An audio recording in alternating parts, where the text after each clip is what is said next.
I pledge allegiance to the flag of the United States of America and to the republic for which it stands, one nation, under God, indivisible, with liberty and justice for all. I'm speaking to you from an auditorium emptier than Joe Biden's daily schedule. But we are a nation of full hearts and clear minds. We see the choice clearly: strength or weakness, energy or confusion, success or failure. President Trump is the first president since Reagan not to start a new war. Biden has foolishly cheerled decades of war without winning, without end. My name is Kim Klacik, and I'm running for Congress in Maryland's 7th District. And like Shirley Chisholm, I'm unbought and unbossed. Let me remind you, the Democrats have controlled this part of Baltimore City for over 50 years. And they have run this beautiful place right into the ground. Abandoned buildings, liquor stores on every corner, drug addicts, guns on the street. That's now the norm in many neighborhoods.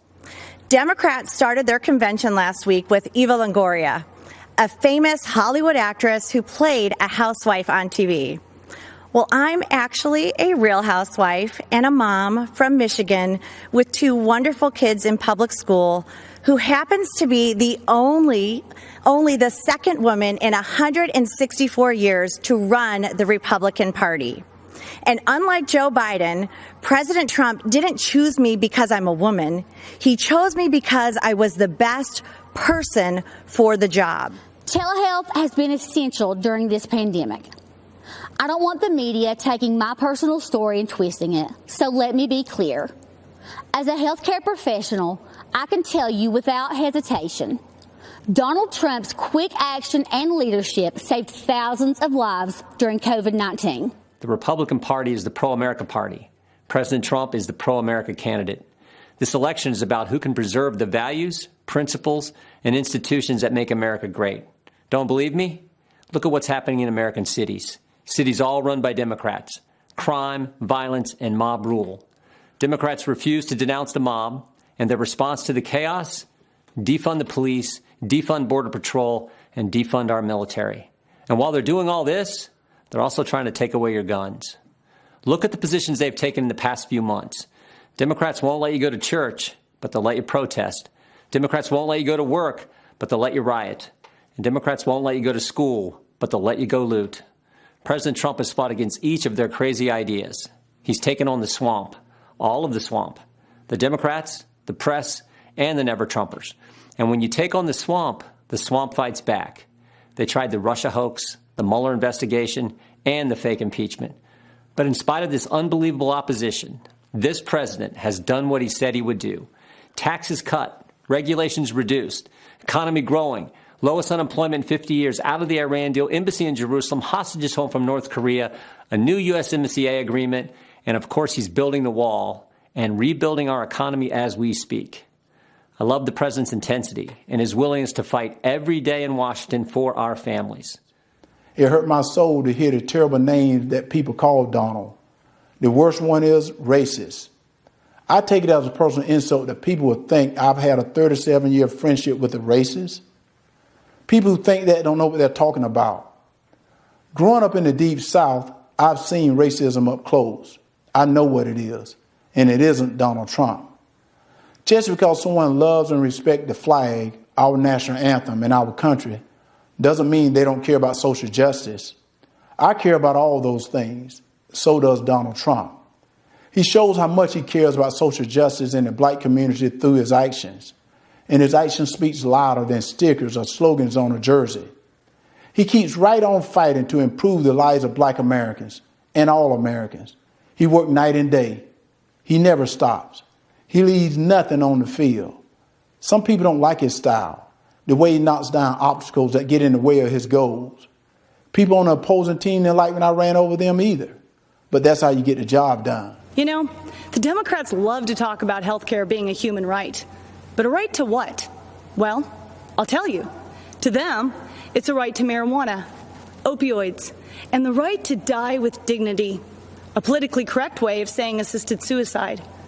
I was told I was a burden to my family and to my country, and that by choosing to die early, I'd actually be saving the lives of others by preserving resources for them, rather than wasting them on a lost cause like myself.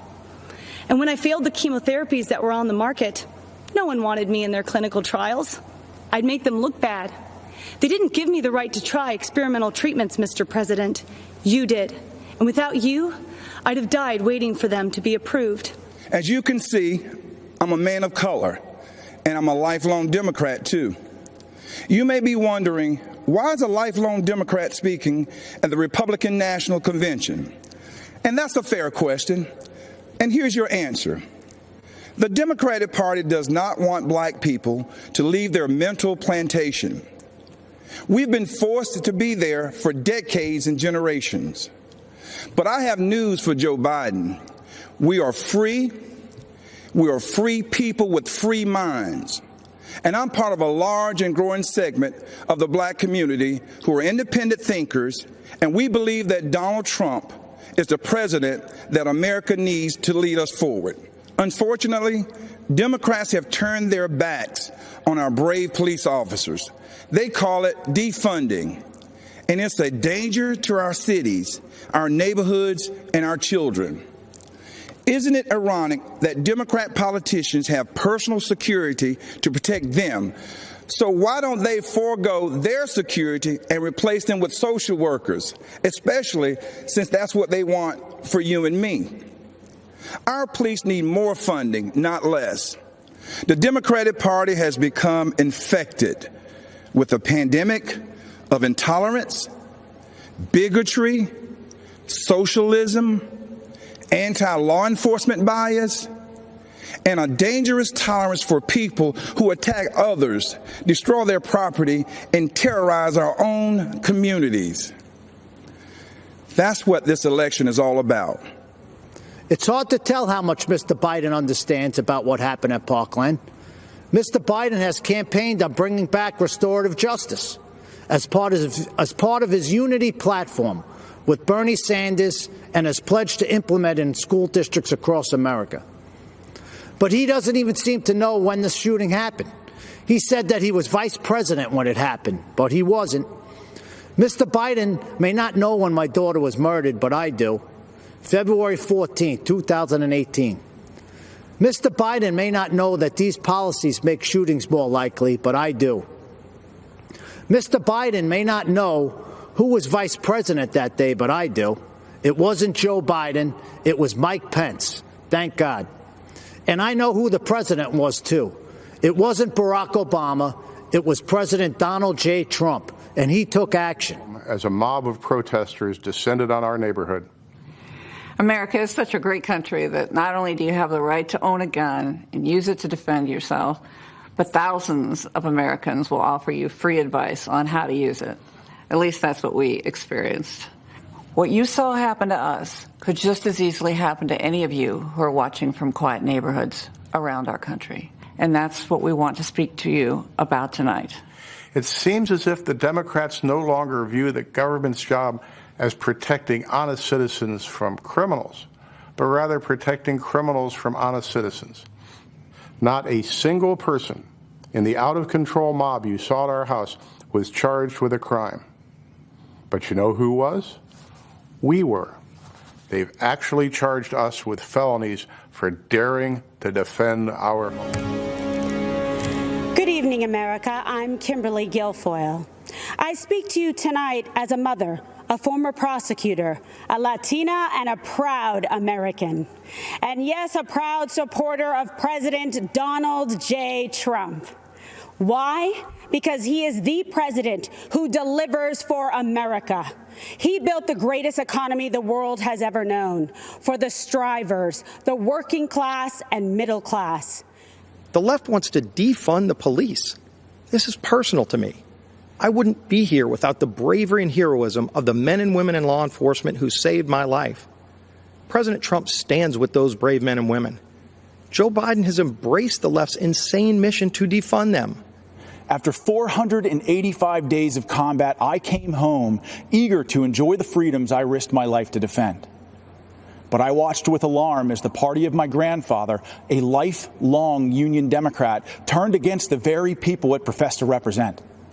I watched as Joe Biden spit venom at an auto worker who dared to question Joe's intent to dismantle the Second Amendment and take your guns.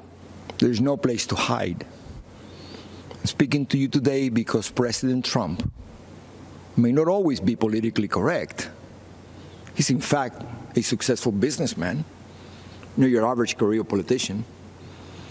Our president is just another family man, a friend, and most important, our elected commander-in-chief who puts America first. I heard the promises of Fidel Castro, and I can never forget all those who grew up around me, who looked like me, who suffered and starved and died because they believed those empty promises. They swallowed the communist poison pill.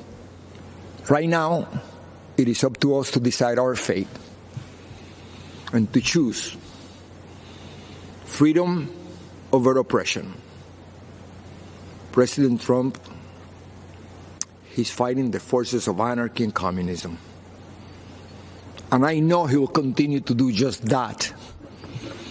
And what about his opponent and the rest of the DC swamp? I have no doubt they will hand the country over to those dangerous forces. You and I will decide. And here's what I've decided. My decision is very easy. I choose President Trump because I choose America. I choose freedom. I still hear my dad.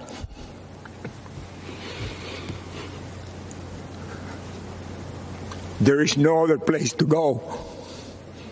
Thank you, and may the good Lord bless America. In much of the Democratic Party, it's now fashionable to say that America is racist. That is a lie. America is not a racist country. This is personal for me. I am the proud daughter of Indian immigrants. They came to America and settled in a small southern town. My father wore a turban. My mother wore a sari. I was a brown girl in a black and white world. We faced discrimination and hardship, but my parents never gave in to grievance and hate. And then, courtesy of the Chinese Communist Party, the virus struck. The president quickly took action and shut down travel from China. Joe Biden and his Democrat allies called my father a racist and a xenophobe for doing it. They put political correctness ahead of the safety and security of the American people. Fortunately, as the virus began to spread, the president acted quickly and ensured ventilators got to hospitals that needed them most. He delivered PPE to our brave frontline workers, and he rallied the mighty American private sector to tackle this new challenge. There's more work to do, but there is a light at the end of the tunnel.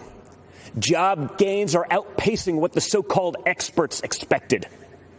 But Biden's radical left-wing policies would stop our economic recovery cold. He's already talking about shutting the country down again. It's madness. Freedom of thought, freedom of speech, freedom of religion, the rule of law. Thomas Jefferson famously said, "I have sworn upon the altar of God eternal hostility against every form of tyranny over the mind of man." Our founders believed there was nothing more important than protecting our God-given right to think for ourselves. Now, the left, they're trying to cancel all of those founders. They don't seem to understand this important principle. In order to improve in the future, we must learn from our past, not erase it. So we're not going to tear down monuments and forget the people who built our great nation. Instead, we will learn from our past so we don't repeat any mistakes. This election is about your future, and it is critical to paint a full picture of the records of Donald Trump and Joe Biden. Joe Biden said if a black man didn't vote for him, he wasn't truly black. Joe Biden said black people are a monolithic community. It was Joe Biden who said poor kids can be just as smart as white kids. Our side is working on policy, while Joe Biden's radical Democrats are trying to permanently transform what it means to be an American. Make no mistake, Joe Biden and Kamala Harris want a cultural revolution, a fundamentally different America.